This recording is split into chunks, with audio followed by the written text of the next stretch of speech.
Ce dimanche 19 février, Harry Roselmack, dont l'émission 7 à 8 était diffusée sur TF1 comme tous les dimanches, a poussé un véritable coup de gueule sur sa page Instagram, après une décision de justice qui l'a mis hors de lui.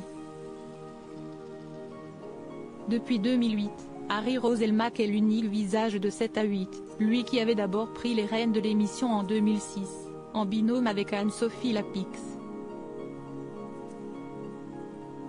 Véritable touche-à-tout, le journaliste, qui a toujours multiplié les activités, avait pourtant décidé de renoncer au JT de 20h en 2011, après 5 ans de bons et loyaux services. J'avais le JT en tant que joker, 7 à 8, la radio RTL, cela me prenait beaucoup de temps. J'avais un problème pour caler mes vacances, ça devenait lourd. Logiquement, je suis allé voir la direction de l'info pour arrêter les remplacements. Si j'avais été le titulaire, je ne l'aurais pas arrêté. Le choix est de privilégier mes activités pleines. Je le faisais à temps partiel, avait-il confié à Télépro, en mars 2022.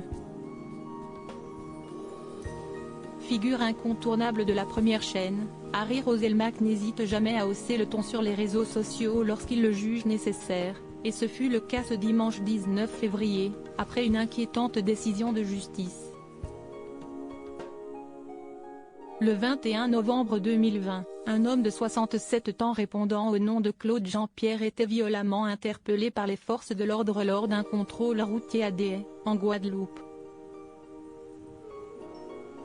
12 jours après son interpellation, il décédait à l'hôpital. Le procureur de la République de Basse-Terre, Xavier Sicot, a finalement sollicité ce 17 février 2023 un non-lieu dans cette affaire, estimant que l'action des forces de l'ordre était légitime. Vous avez en tout cas la preuve que je ne décide pas des sujets qui sont traités dans 7 à 8, une décision de justice qui a révolté le journaliste, qui n'a pu s'empêcher de pousser un coup de gueule en story Instagram. Comment la République française, via l'un des représentants de son système judiciaire en Guadeloupe, peut-elle faire montre d'un tel mépris pour la justice en requérant un non-lieu dans l'affaire Claude Jean-Pierre?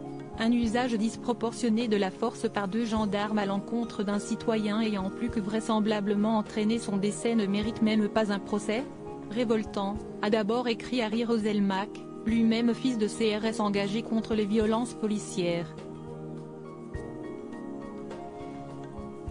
L'ex-mari de Ghislaine Roselmack a également fait un parallèle avec l'affaire George Floyd, que les médias français avaient largement couvert, regrettant que ce ne soit pas le cas pour celle de Claude Jean-Pierre.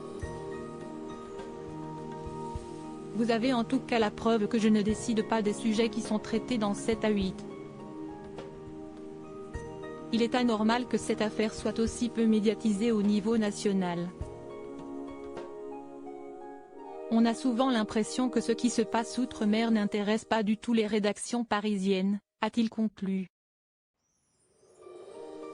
Un message clair, net et précis.